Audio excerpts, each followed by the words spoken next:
जो जीव दसम स्कंद को मन लगाकर सुनता है, उस जीव को भगवान के चरणों से प्रेम होता है। एक बात हम आपको बहुत स्पष्ट शब्दों में बता देते हैं, दुनिया से प्रेम होना बहुत आसान है, दुनिया के लिए जान दे देना भी बहुत आसान है, लेकिन भगवान से प्रेम होना बहुत ही कठिन काम है, बहुत ज्यादा कठिन काम है। दुनिया से मोह के चक्कर में प्रेम होता है, चाहे बेटे बेटी से ही क्यों ना प्रेम हो, ये मेरा बेटा है, मोह है, अटैचमेंट है, मैंने इसे पाल पोस के बड़ा किया है, ये हमारा मोह उसमें जागृत हो जाता है। तो वो उसका मोह जो है हमें विवश करता है कि हम उससे प्रेम करते रहें, परंतु कुछ क्षणों के लिए हम ये भूल जाते हैं कि हम भी किसी की संतान हैं। हम किसकी संतान हैं ये हमें याद नहीं रहता। हम संतान, ये माँ बाप तो हमारे एक माध्यम है। जैसे आपको ग्वालियर से झांसी जाना हो तो रोड माध्यम है उसका, रोड का मंजिल नहीं है आपकी, ना आपकी स्टार्टिंग है ना आपकी एंडिंग है। स्टार्टिंग आपका घर है, मंजिल एंडिंग आपकी झांसी पहुंचना है। वैसे ही वर्थ टू डाई, जन्म से लेकर मृत्यु तक। जन्म कहां से होता है?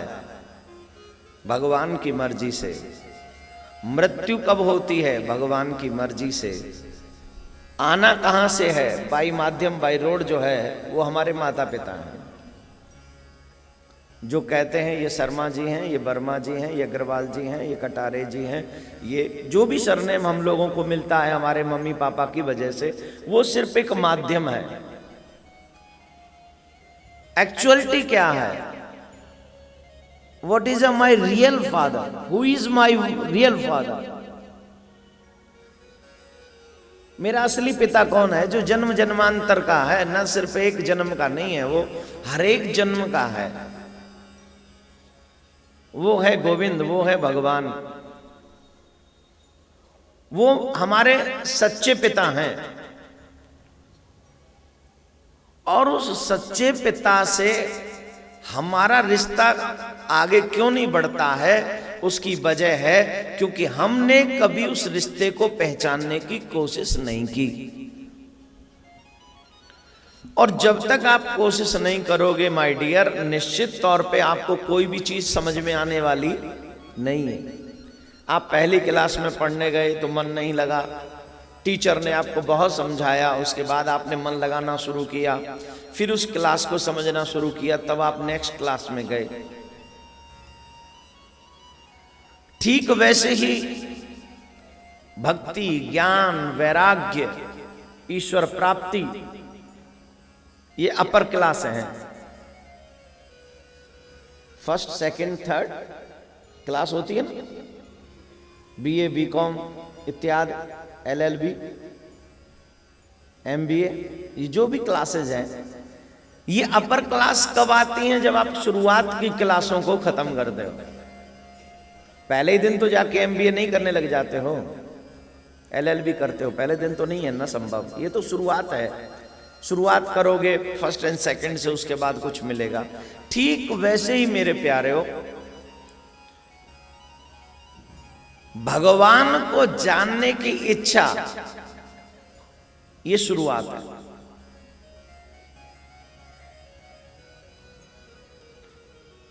और इस भागवत का अधिकारी भी वही है, अथा तो ब्रह्म जिज्ञासा। जो उस ब्रह्म को जानने की कोशिश करता है वही सच्चा अधिकारी है इस भागवत का। एक व्यक्ति ने एक साधु से कहा कि महाराज मुझे भगवान का स्वरूप बता दो। भगवान, आप मुझे भगवान का स्वरूप बता दो। साधु ने उल्टा एक प्रश्न किया, तुझे तेरा स्वरूप मालूम है?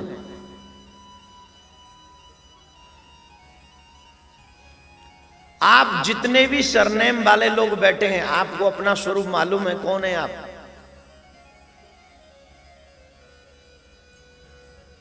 अपने आप को पहचान नहीं सके और भगवान को जानने की कोशिशें करते हो। Is it possible? Is impossible my dear. पहले अपने आप को तो पहचानो। Who are you? तुम कौन हो? जब हमें हमारी बात समझ में आ जाएगी हम कौन हैं, तो हमें भगवान को समझने में देर नहीं लगेगी। अभी हमें भगवान को समझने में देर क्यों लग रही है? क्योंकि हम अपने आप को ही नहीं समझ पा रहे। कभी तो हमें लगता है हम किसी के बच्चे हैं, कभी किसी को लगता है कि हम किसी के भाई हैं, कभी किसी को लगता है हम अपने पत्नी के पति हैं, पति के पत्नी हैं। अनेक रिश्ते हैं, जैसे हम उन्हीं में उलझे हुए। वास्तविकता तुम्हारी आत्मा न पत्नी है, न पति है, न पुत्र है, न बेटा है, न बेटी है, कुछ नहीं है। तुम्हारी आत्मा बंधन मुक्त है, बंधन युक्त नहीं है। यह शरीर बंधन मान सकता है, तुम्हारी आत्मा बंधन नहीं मानती है। आत्मा का कोई बंधन नहीं है। आत्मा का एक ही साथ बंधन है, वो है परमात्मा के साथ। सिमिलर है ना, आत्मा परमात्मा बराबर से लगते हैं ना। तो जब आत्मा की पहचान हो जाती है तो परमात्मा की पहचान अपने आप स्वाभाविक हो जाएगी। पहले अपने आप को तो पहचानो। अब आप कहेंगे महाराज समझ में नहीं आ रही बात, बता देते हैं। आप दर्पण के सामने जाके खड़े हो जाओ, हो गए? दर्पण के आगे जाके खड़े हो जाते हो तो आप क्या देखते हो? आपके सामने दर्पण में कौन है? तुम तो यहां हो, दर्पण में कौन है? अब तुम अगर उस परछाई पे, उस प्रतिबिंब पे तिलक लगाओ तो लगेगा, काजल लगाओ तो लगेगा, कपड़े पहनाओ उसे तो पहन पाओगे? नहीं ना।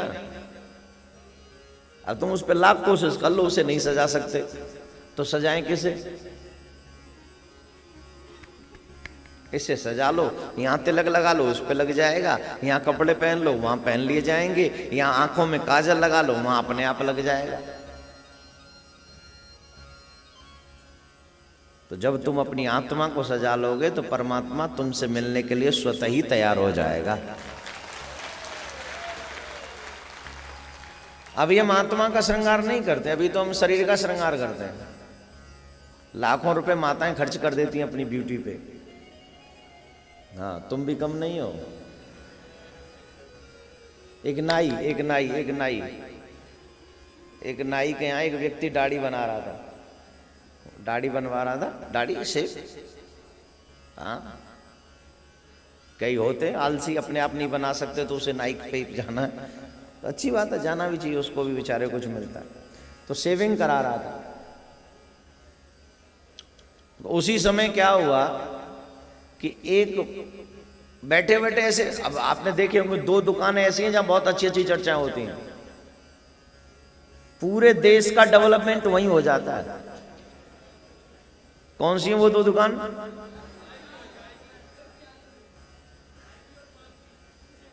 पान तो खा के निकलता है, चाय की और चाय बनाने वाले की, और इनका पूरा देश का डेवलपमेंट। अभी चुनाव होना घोषित हो गए हैं, 16 मई को पता चल जाएगा है?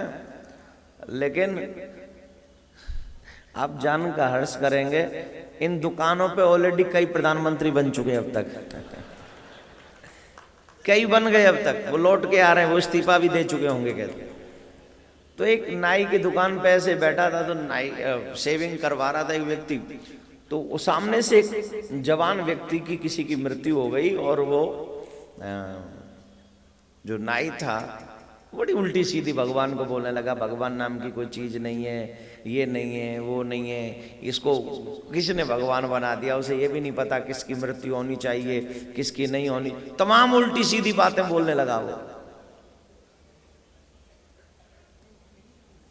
और जब इतनी सीधी बातें बोलने लगा, वो कुछ बोले नहीं।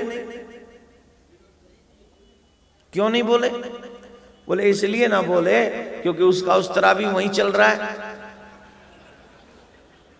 तो अभी बोलेगा तो खतरनाक माहौल है। तो बोले नहीं, वो चुप पड़ा रहा। और एक दो लोगों को उसने बताया कि देखो ये व्यक्ति ऐसे दुख पा रहा है, ये व्यक्ति ऐसे दुख पा रहा है, इसकी भगवान नहीं सुनता, मेरी नहीं सुनता, तमाम बातें उसने ऐसी कही। वो चुपचाप बैठा रहा। शेविंग करा के कुछ देर बाद में वो व्यक्ति निकला, दुकान से जैसे ही बाहर झांका तो उसने बाहर जाकर देखा कि एक व्यक्ति आ रहा है, उसकी दाढ़ी मूंछ बड़ी बड़ी लंबी है और बड़े बड़े बाल हैं उसके। तो उस व्यक्ति ने कहा, अरे भाई सुनते हो? बोले क्या? बोले हिंदुस्तान में नाई नहीं रहे। अरे क्या कह रहे हो?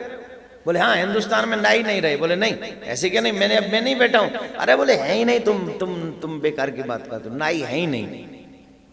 अरे क्यों नहीं है? बोले देखो ये कितने व्यक्ति, इसके कितने बाल बढ़ रहे हैं, दाढ़ी मूंछ बढ़ रही है, बाल बढ़ रहे हैं, नाई होते तो बाल न कट जाते इसके। अरे बोले मैं नहीं बैठा हूं। अरे बोले तुम होते तो इसके बाल कट जाते अब तक। अरे बोले जब ही तो कटेंगे जब मेरी दुकान पे आएगा, जब मेरी दुकान पे आएगा तभी तो काटूंगा, इसके घर में जाके थोड़ी काट दूंगा। एग्जैक्टली मेरे भगवान भी तुम्हारे संकट तभी काटेंगे जब तुम उसके द्वार पे जाओगे।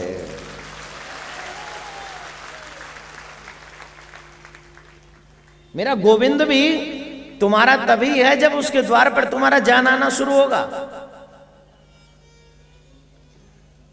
तुम उसकी अच्छे कर्म करो नहीं, भजन करो नहीं, उसकी याद करो नहीं, ऊपर से दोष दे दो कि भगवान ही नहीं। भगवान तो है, लेकिन तू भगवान के करीब गया कि नहीं ये तेरे ऊपर डिपेंड है। जब तू जाना शुरू कर देगा तो मेरा ठाकुर तेरी सुनना शुरू कर देगा, और जब तू जाएगा नहीं तो बैठा रहे। तब उस महोदय को ये बात समझ में आई कि भगवान है,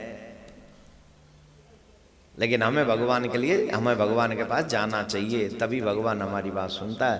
तो आप सब तो आए हुए हैं यहाँ भगवान के पास।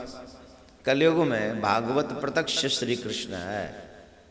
जो जीव भागवत की शरणागति होते हैं, इसमें कहने के कोई दूसरा विषय नहीं है कि वो डायरेक्ट श्री भगवान के चरणों में ही विराजमान हो जाते हैं। जो भागवत की शरणागति, राधे राधे बोलना पड़ेगा, जोर से बोलना पड़ेगा।